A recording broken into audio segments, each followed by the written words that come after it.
President Thurston and his fine cabinet,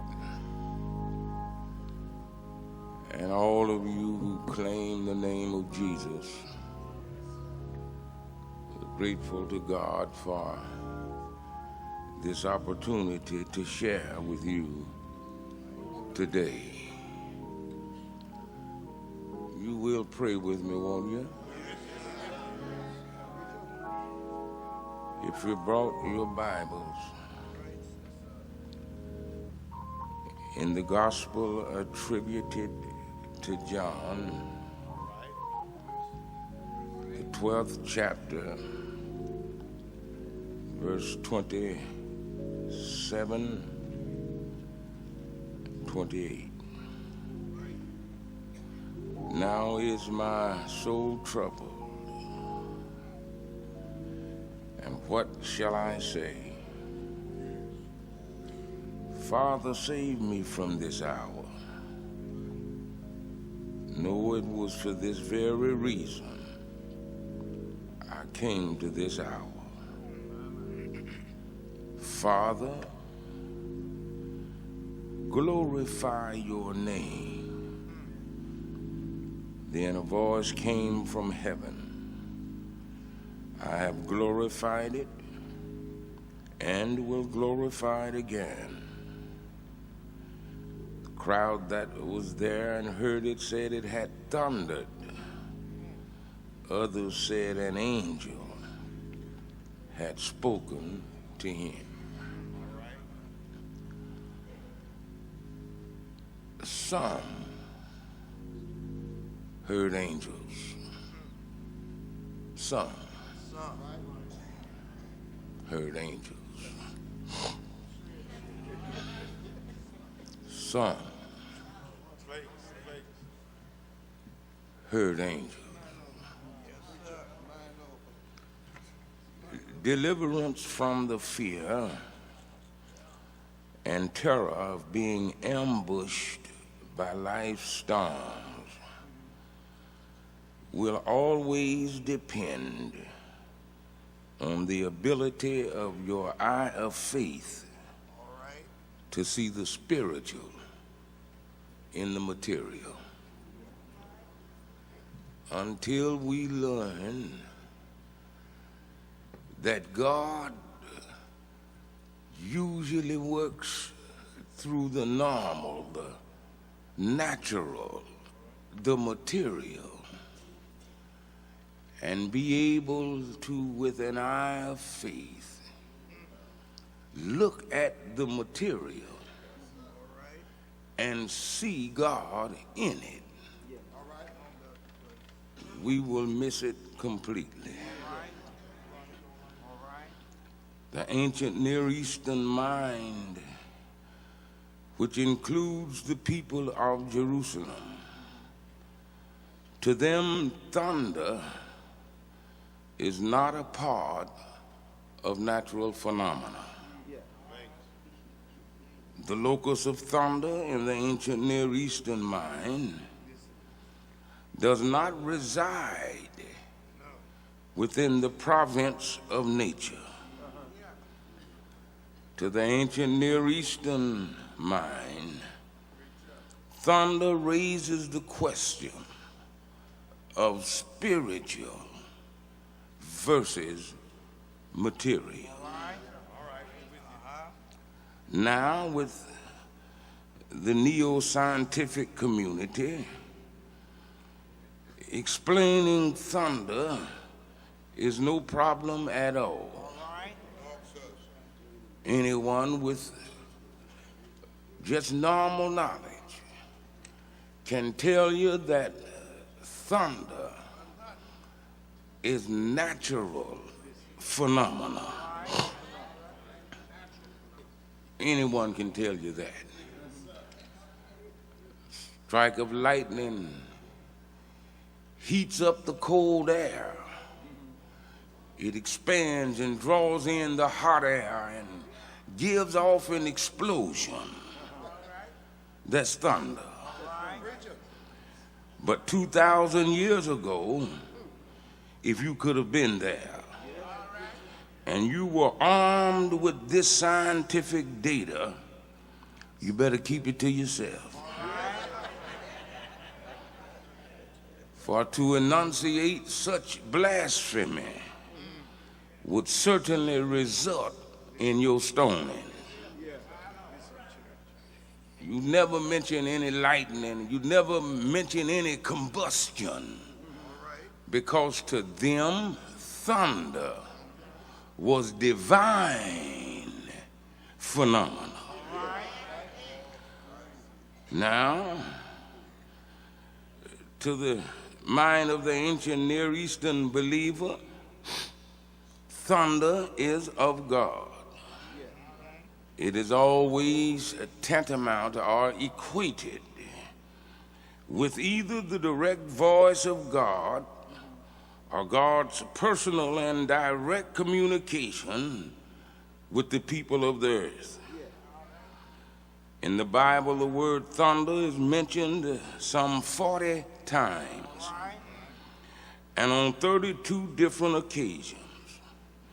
In 39 of the 40 aforementioned occasions, thunder is perceived as the voice of God or God's direct intervention into human affairs. 40 times. 39 of them, it's God's direct intervention with humankind. Now, that only one time that thunder is mentioned in the Bible was uttered when Jesus nicknamed James the son of Zebedee and his brother John the sons of thunder. Every other time you encounter thunder in the Bible, it has to do with God intervening and tabernacling with the human. Now, the incidents, but wait a minute, before I go forward, I must know if you want to accept that fact. That 39 of the 40 times, it talks about God intervening with man. Now, if you'll take my word for it, I can move on, but if you don't, I'll have to read all 39 chapters. Now, I'll go on and read them, but you'll take my word. You'll take my word that every time it's talking about God intervening with man. All right, you take my word, then let me proceed by saying the incidents conversant with this matter and orchestrated in this text convene at a time when Jesus is struggling to overcome his dreadful ordeal of isolation and loneliness. His omniscience allowed his sanctified imagination to cast a pall over his otherwise upbeat and cheerful mood. He knew how all would forsake him. He knew that the disciples wouldn't watch with him an hour. He knew Judas would betray him. He knew Peter would deny him. He knew Thomas would doubt him. So he cries out in agony, right now, my soul is troubled. Should I pray for the Father to save me from dying? Now, I'm not eager to die. And don't you sit there thinking that Jesus was just jumping up and down at the prospect of dying. I'm not eager to die. But I do know that a corn of wheat is just a kernel unless it dies in the ground. Now, while I don't want to die, I'm willing to die. Now there's a difference in wanting to die and willing to die. Soldiers on the battlefield are willing to die, but not one of them want to die. Martin Luther King was willing to die, but he sure didn't want to die. Now, if Jesus indeed was in all points tempted like as we, when he stared death squarely in the face, he knew that soon a grim and gloomy pallor would set up residence on his brow that would cause him to sweat profusely. A dark, sullen melancholy would pervade his spirit and cause him to drop to his knees and exclaim, "My soul is exceedingly sorrowful, even unto death." Now, while I'm not eager to die, I will. But I cannot endure this isolation. And the only way out of this dilemma, the only thing that can soothe me, Father, at this time, is if you would glorify your name. But I tell you, look at how he prayed. He prays for God to move the cup. That lets you know he's not eager to die. But then he says, well, you ain't gonna bother the cup.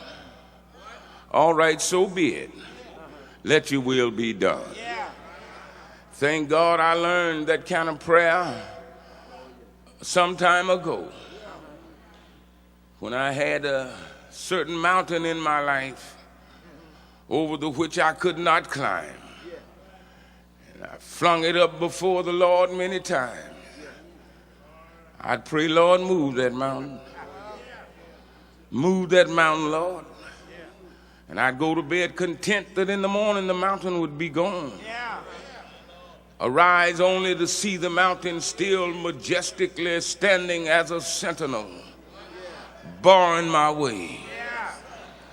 So the next night I'd go to pray, I'd say, well, Lord, I'll tell you what, let me climb it. And I'd jump on that mountain and go to climbing, and I'd climb up a foot and fall back 2 feet. Couldn't climb it. I said, well, I'll pray again. Lord, let me get around it. My utopia is on the other side of that mountain. But I couldn't get around it. Finally, I came to my senses and I said, well, Lord, I see now you're not going to move that mountain. Forget the mountain. I see now you're not going to let me climb it. You're not going to let me get around it. Since you won't do nothing about that mountain, do something about me. Fix me so that I can enjoy utopia on this side.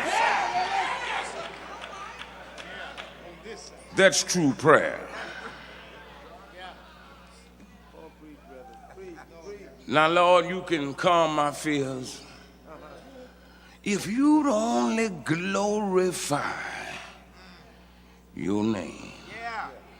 No sooner than those words fell from the lips of Jesus, a loud peal of thunder came from the heaven. Now, while John says that it was the voice of God and proceeds to articulate the answer, I am thoroughly convinced that only Jesus heard that answer. God spoke those words to Jesus, but all the people heard was thunder. Now, if you want to doubt that, fine.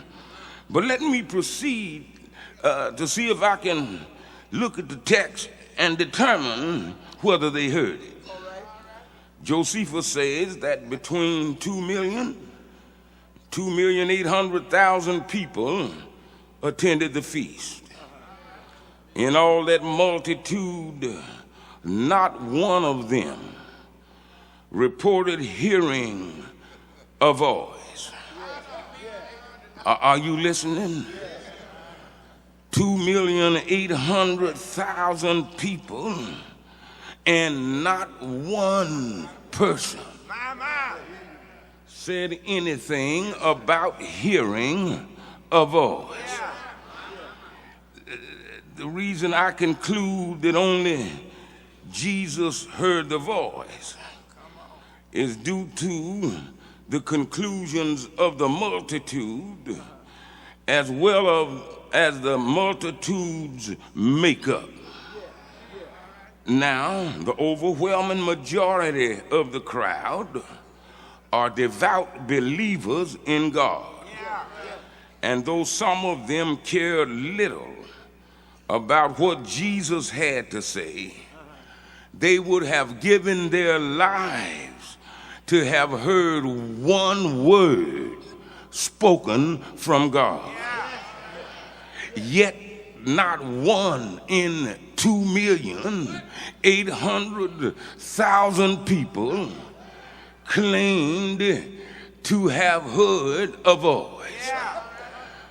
Now, I'm glad I wasn't there, because I probably would have gone on and lied and said, well, I heard it. Yes,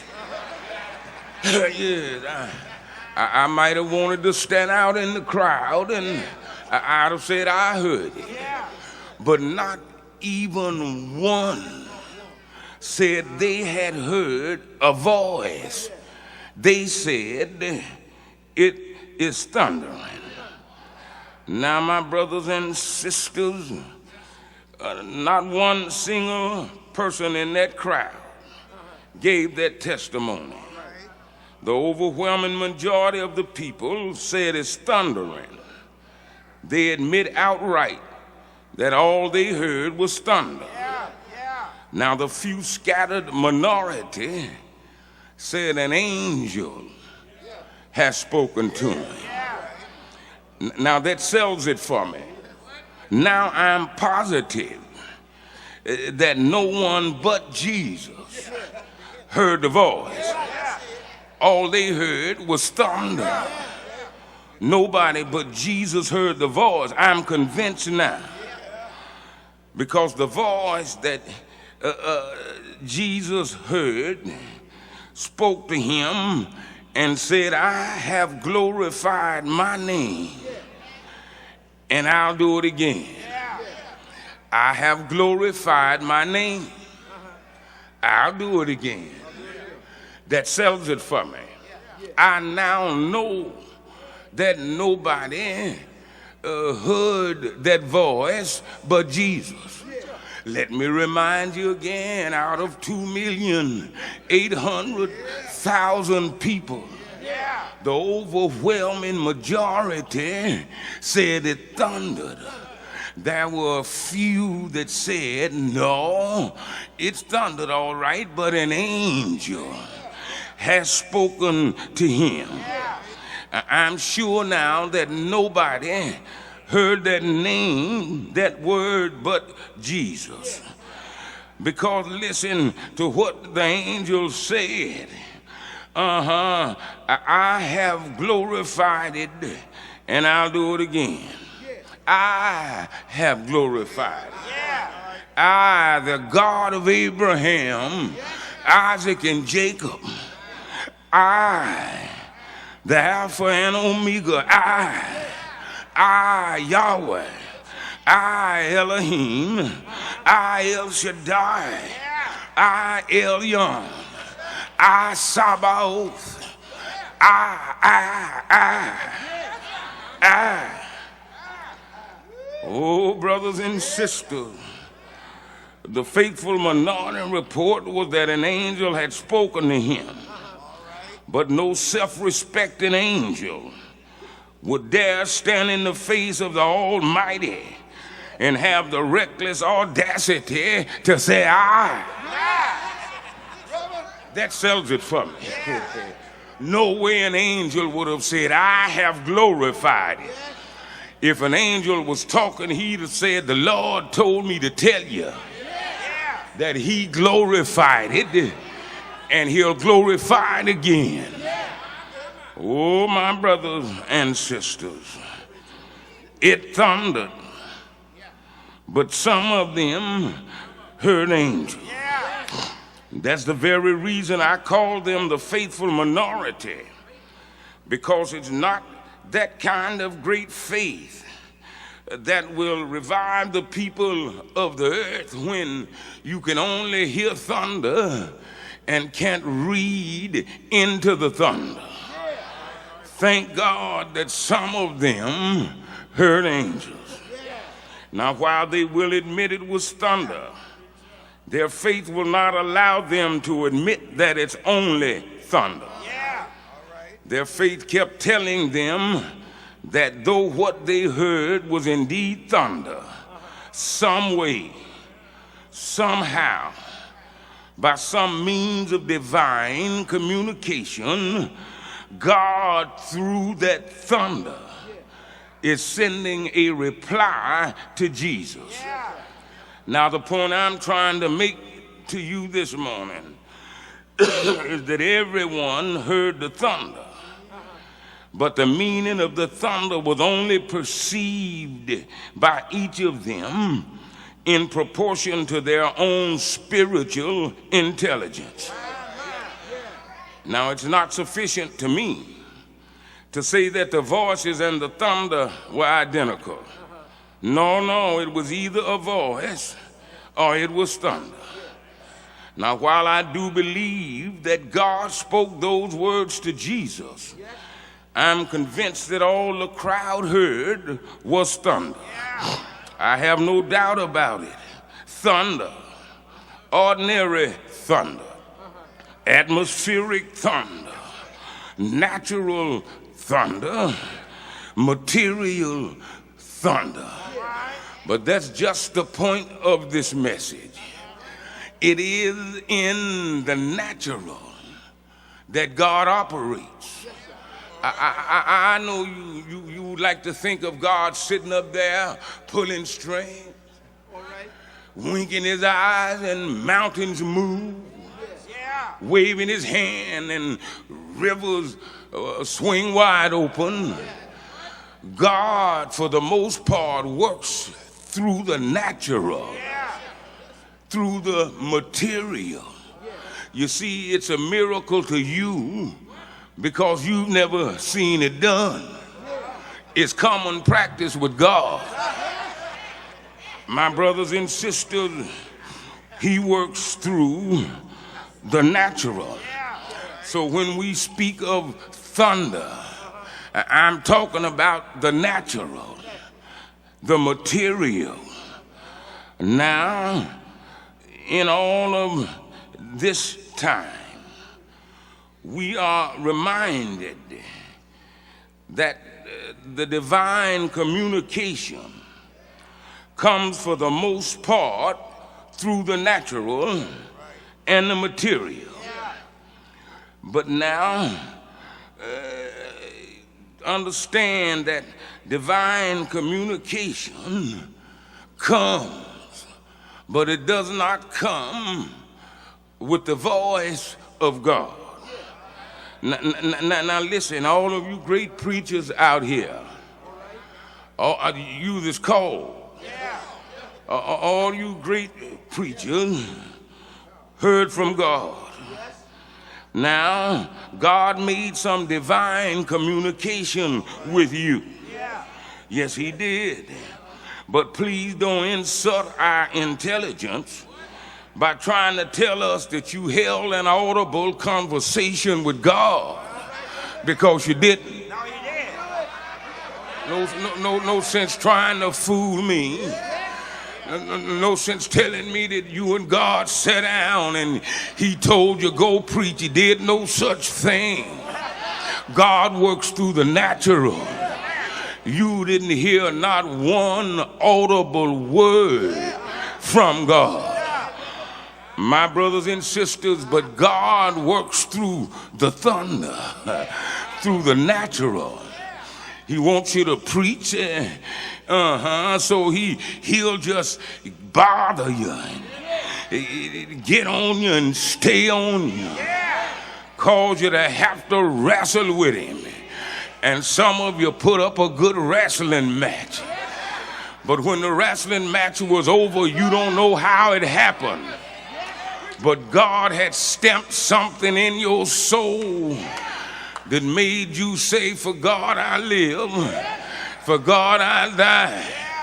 I don't know why, but something keeps telling me I ought to run and tell somebody that one Friday they crucified him, but he rose one Sunday morning. My brothers and sisters, God certainly will visit you. But now, let's forget the audible business. So while he did speak to you, he did not do so audibly. Now, further, remember that divine miracles are acted out in the common.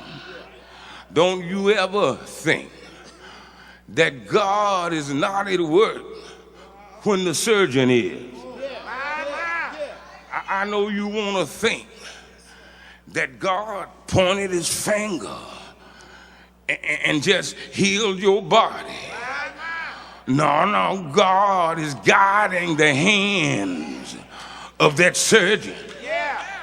And the reason he couldn't heal you, he didn't know exactly where to put his scalpel.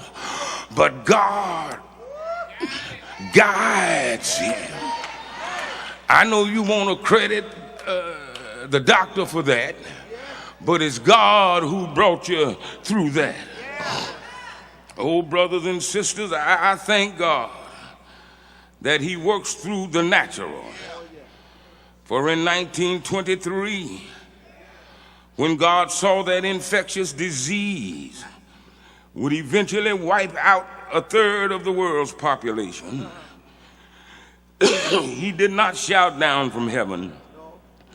He didn't point his finger. He didn't snap his finger. What God did was he told some bacteria, I want you to go into action for me.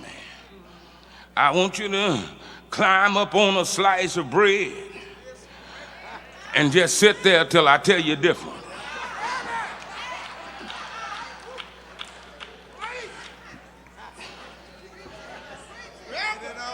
Then he got into the heart of Alexander Fleming of London.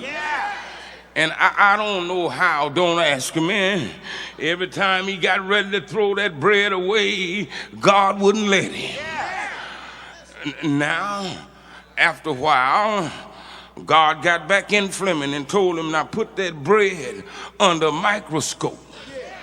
He put it under a microscope and he noticed that all the mold had eaten up all the bacteria. And maybe the world now can be saved. My brothers and sisters, that's what caused us to have penicillin. Not God snapping his finger, but by God manipulating the forces of nature. Bacteria get on the bread.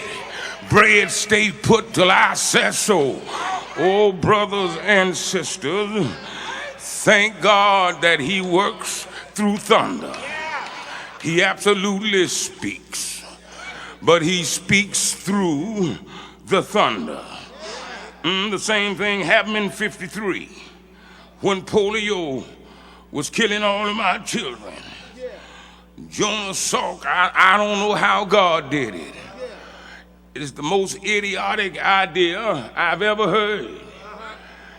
Here God directs this man to take 3 different forms of the polio virus and mix them together. 3. And then put some formaldehyde in there. Yes, and stir it up and take it and just inject it into the people. What idiot would think to try to kill polio with polio? But I tell you, God works in the natural.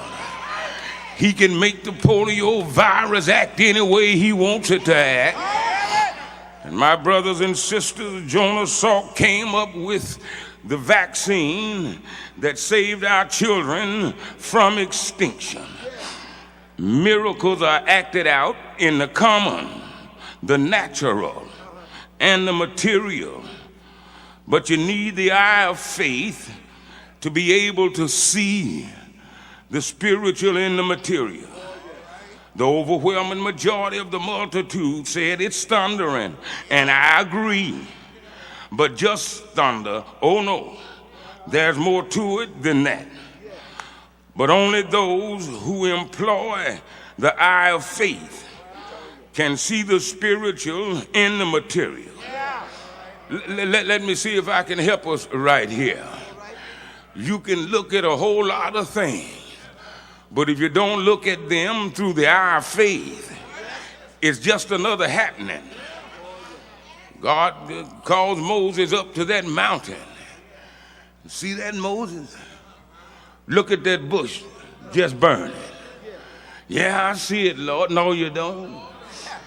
You don't see it, Moses. Yes, I do, Lord. He said, well, have you noticed that it's singed, but it won't burn up? Yes, Lord. No, you don't. Have you noticed that it's charred? Have you noticed that it's smoking, but it won't burn up? Yes, I see it, Lord. The Lord said, no, you don't see it, Moses, because had you really seen it, you'd have taken off your shoes. That's why I know you didn't see it. You still got your shoes on. Now, if you really see it, take off your shoes, because this is holy ground. Elizabeth Barrett Browning said in 4 lines, more than I can say in this entire sermon. She said the earth is full of heaven, and every bush afire with the presence of God, but only he who sees takes off his shoes. The rest of them sit around plucking blackberries. You need the eye of faith to see the spiritual in the material. Thunder, yes. Thunder, certainly. Thunder, absolutely. But thank God some heard angels. And in the midst of life's thunder, learn to listen for God's call. Oh, brothers and sisters, in the midst of life's problems, learn to listen for God's call. In the midst of your sickness, even while the hearse wheels are rolling, learn to listen for God's call. Brother preacher, when the thunder roars in your church, people start grumbling against you. Listen for the voice of God. When the evil of deacons and trustees rears its ugly head and want to declare the pulpit vacant, listen for God's call. I promise you that if you listen to his call, he surely will call. Now, as I come to the conclusion of this matter, the white overseers repeatedly told the slaves that your cause is hopeless. You're slaves now. You'll be slaves forever. You're poor. You're helpless. You're ragged. And you're alone. The slave replied, I may be poor, but I'm not alone. I may be ragged, but I'm not alone. I know you won't let me have access to your Bible. But God does not depend on me getting in touch with him. because he knows how to get in touch with me. I'm not alone. He said, my Lord calls me, but he calls me by the thunder. The trumpet sounds within my soul. Now, just like the slave, my Lord calls me, and most of the time it's through the thunder. But one of these days, he's going to call me by my name. James Baldwin penned an essay, the title of which is Nobody Knows My Name. It's not so much that nobody knows his name. What he's trying to say is nobody wants to have the kind of relationship with me to where they will call my name. The bigots won't call my name. They will not honor me by calling me James or Jim. They call me boy. Now, he said nobody knows my name. And I must throw my lot in with James Baldwin and declare today that nobody knows my name. I'm sure my wife might be more comfortable calling me by my name, but I know she's not. She don't want the kind of casual relationship to make her call me James. So she calls me honey or baby, because that's the kind of relationship she wants with me. My children don't know my name. They wouldn't dare call me James. They call me Daddy. The church didn't know my name. They called me Pastor. My grandchildren don't know my name. They call me Pawpaw. Oh, brothers and sisters, I tell you, in the words of Terry Anderson, we have all become just numbers. That's all we are. Nobody knows my name. The federal government doesn't know my name. To them, I'm 305-260-663. The U.S. Postal Service don't know my name. To them, I'm 14015 Longacre. Comerica Bank doesn't know my name. To them, I'm 184-227-577.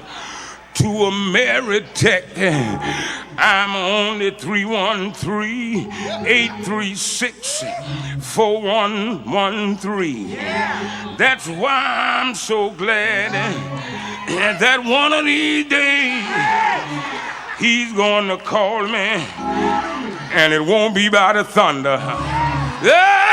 One of these days he's going to call me, and he won't use the thunder.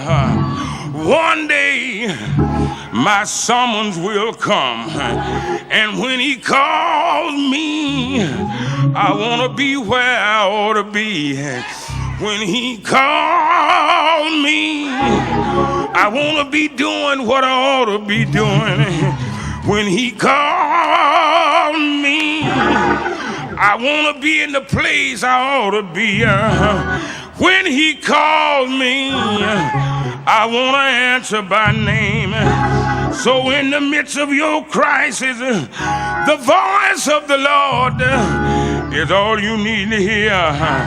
I tell you, he does speak to you. Yeah, but you need the eye of faith to hear his voice. Thank God for that voice. And many voices have come to the fore to make us think that their voice is the greatest voice. Socrates came to the fore, and when he spoke Plato and Aristotle became scholars. One day Edison spoke, and it turned midnight into day. One day Einstein spoke, and nuclear material came into this world. And then one day Truman spoke, and that material was dropped on Hiroshima and Nagasaki. One day Elijah spoke, and the dry bones got up in the valley. Ezekiel, one day Elijah spoke, and 450 prophets of Baal were slain. One day Joshua spoke, and the walls of Jericho came tumbling down. But when Jesus speaks, joy bells ring. When Jesus speaks,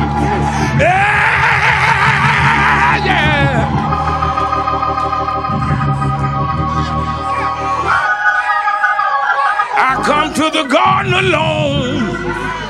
The dew is still on the roses. There's a voice I hear falling on my ear. The Son of God discloses that He walks with me. He talks with me.